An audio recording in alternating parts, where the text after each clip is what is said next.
Starting over. I'm still gonna hold this. Welcome to Bellathor's Good Stadium, live in the Reach. Bellathor, really? Remember, if I had a sister, I'd sell her too. So, this is... Why is Bellathor in the Reach all of a sudden? Well, there's prime real estate in the Reach.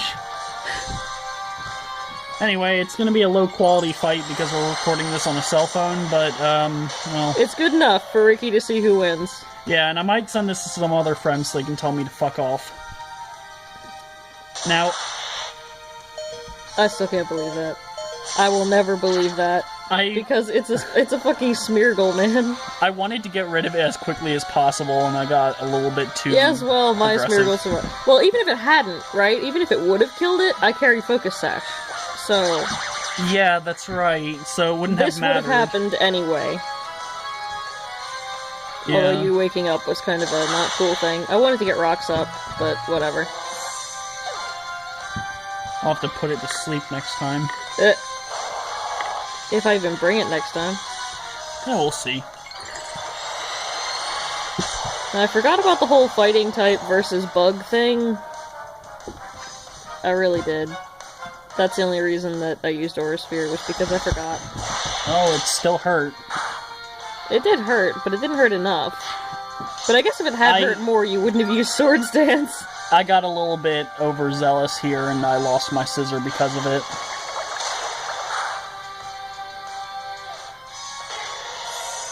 So, yeah, there you go. We're, how many turns in? 5? I don't know. Yeah, something like that, and I already lost my Mega. So, go me.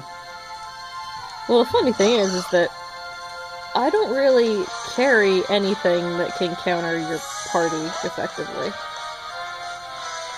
Well, you still had me going through a loop the entire match.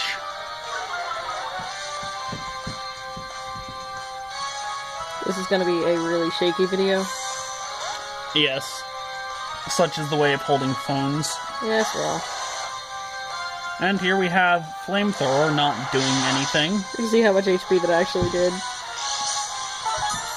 You don't get to see because left. Oh. No, you got to see.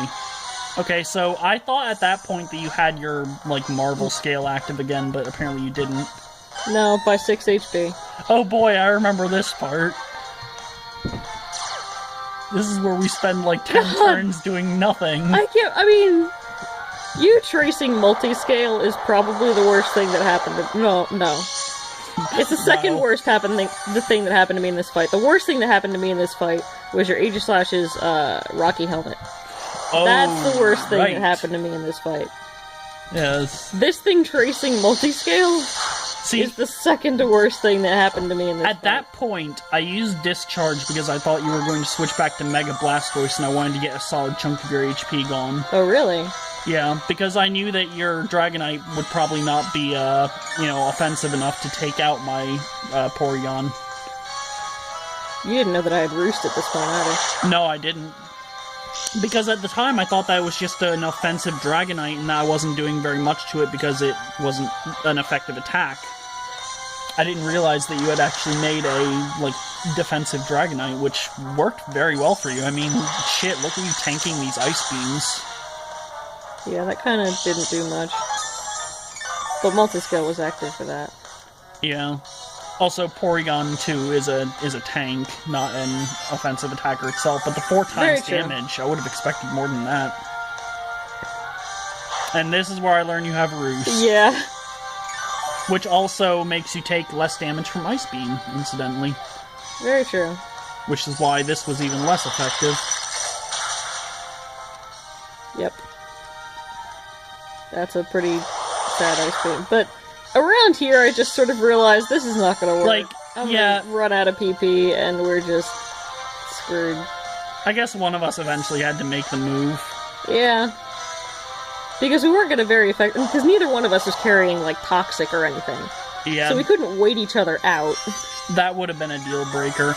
I may want to consider getting rid of Tri-Attack for Toxic on my Porygon 2. I currently carry Tri-Attack because it's a solid stab move, but... Jeez, Aura Sphere did nothing with that scale. Absolutely jack shit. At this point, I wanted to see if I could try to get the paralysis proc on you, but It didn't work. I don't believe that I was able to. No. Yeah. Well, at this point, I kind of wanted to keep Blastoise alive. Oh god, I just moved the video a whole ton, but my arm is falling asleep.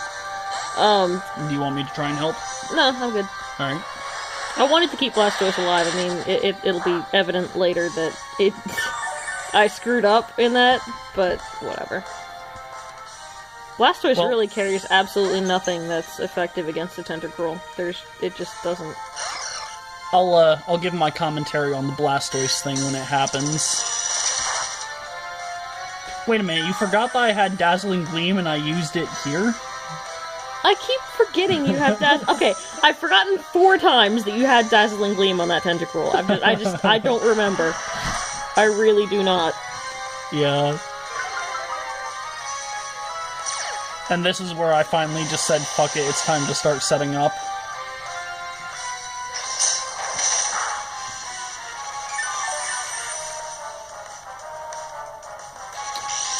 It seems like this was a very tanky battle for both of us, though. It was.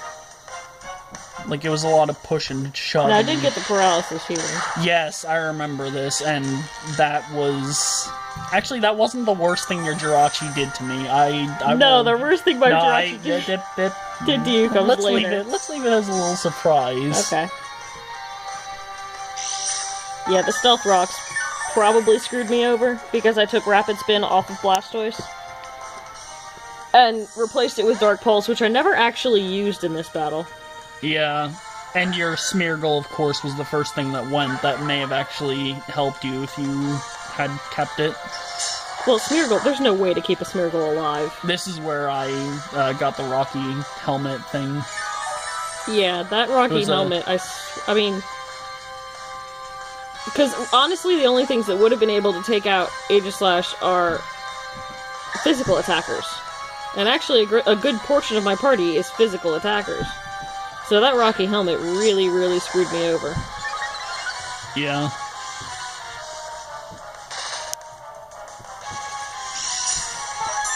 I've actually noticed that I have a bit of an abundance of physical attackers myself. Like, I've got my Tentacruel and my Porygon, but I still need to, like, once I raise that Alakazam, I should be in a better position. Because Alakazam is a Pokemon I wanted to raise for a long time. It used to be my favorite in the first generation. It did. I remember a point, just from first generation on, where every single time you had an Alakazam in your party, just without fail. When you were coming up with a party to start a new generation off, I was just like, well, I know what one of them's going to be, and the answer is Alakazam. Yeah, and that was a trend that was upheld until the 5th generation, where they didn't even have Alakazam in the Pokedex, and at that point I just said, whatever. And that's really where the streak stopped.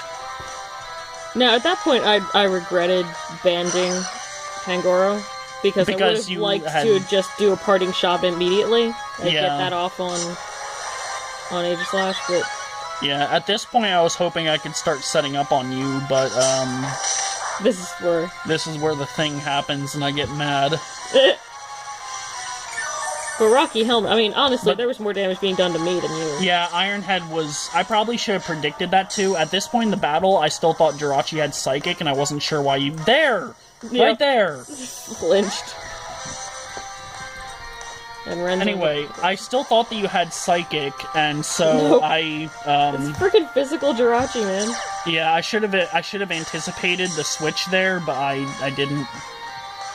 And this is where you throw me off balance, because you had switched to Bigwig, your Pangoro.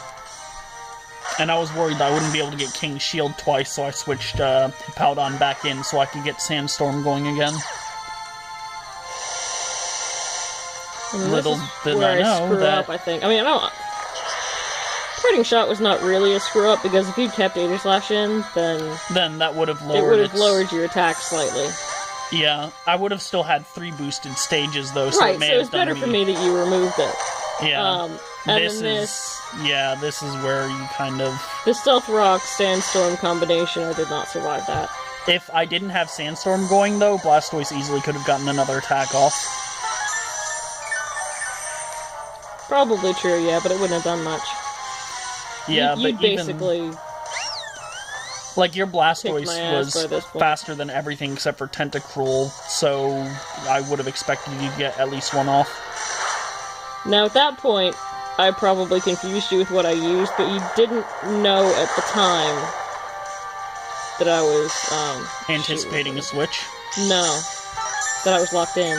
Oh, okay. Yeah, at this point I was kind of curious as to why you weren't using Hyper Voice, but I didn't realize that you had a Choice Specs. Was it Choice Specs or was it Choice Scarf? Specs. Okay. I was considering that if you switched Aegislash back in, then I wanted Then to have you wanted to... Shadow Ball there. Yeah, you would have taken Aegislash down to dangerous. But at this point, you know, I've got two Pokemon with choice items. I'm locked into basically whatever I use, and I've got these two in Jirachi. And it's like, my options are either choice items or try to flinch you, and yeah, I don't know. By the way, what were you trying to use with Pangoro there? I noticed that you kept it in. I believe I was going for Crunch. Okay, you were going to try to whittle down Tentacruel. When I saw your Pangoro, initially I was going to use Barrier to prepare to tank it, but then I realized that because it's fighting Dark, Dazzling Gleam probably would have one-shot it. Yeah, and I forgot that you had it. Yeah, Like, that did happen a fair number of times. A number of times, yes. I keep forgetting.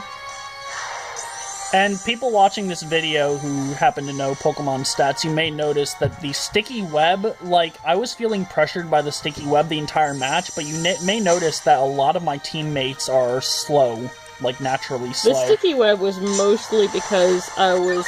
But a lot of mine are slow, too. Well, like, Sylveon's speed at level 50 is, like, 83-ish? Yeah, but it would have still slowed down, like, Scissor and Tentacruel got hit the hardest with the slowdown, honestly. Scissor was probably my main concern. Scissor I don't probably... You probably noticed, I have no fire moves in this entire party. None. Zero. Jack shit. Yeah. It was around here that I realized that you don't have care. Psychic? Yeah, because when you used Wish, it took like 2 turns before it clicked that your moveset was Iron Head, Body Slam, Wish, and Protect, so I knew that the only thing I had to worry about was Iron Head, which I properly predicted there. Right. And at that point you would most likely just switch out or use Witch. That I didn't predict. But it didn't matter much, because I think this is where Jirachi faints. Yeah, the next turn I would have switched out anyway, just because I was trying to pass that Wish on. But I already knew by this point that I'd lost. Yeah, it did not dawn on me until you told me that that your Sylveon actually had choice specs. That's why I switched off of Eyelander, was because I was prepared to tank your first hit and see if I could kill it, but I was worried that you would... Right, but if I tried to use Hyper Voice, then I would lose no matter what anyway, because the moment that Aegislash came back in, I'd be screwed. Yeah, and at this point you locked yourself into Psyshock, I guess in anticipation of Tentacruel. Yeah, and then it's just drawn out for a lot longer. Because the only thing I can do at this point is just Psyshock repeatedly. Yeah. I'm locked in. Which you knew because I told you. Yeah, like, you basically had to explain it to me, but I got it. At this point, I knew that it didn't really matter if Hippowdon went down, but I wanted to preserve it anyway, so I believe I switch on the next turn. Yeah. Yeah, I figured that I could get the safe switch into Chandelure. Oh, no. No, wait, no, I used this turn to too. Sacrifice Porygon 2. I forgot about that. Yeah, and then it goes down. Because I wanted a safe switch in for Chandelure, who I actually hadn't used. Pixelate, which is, I must say, much less useful than Multiscale. Yeah, we had a conversation about that. I was like, I wanted to survive one hit so I could use Tri-Attack as a fairy move. But this is Chandelure's first appearance in the battle, and it was basically just cleanup at this point. Well, yeah. Because this is my last Pokemon. Right. It was a very tense battle, and it was a very fun battle, and I appreciate it. I had a lot of fun. So thank you, Sarah, and thank you for watching, everyone. That was my arm's asleep. Fuck. That was our battle. Yep, let's see if I can get this off of my phone.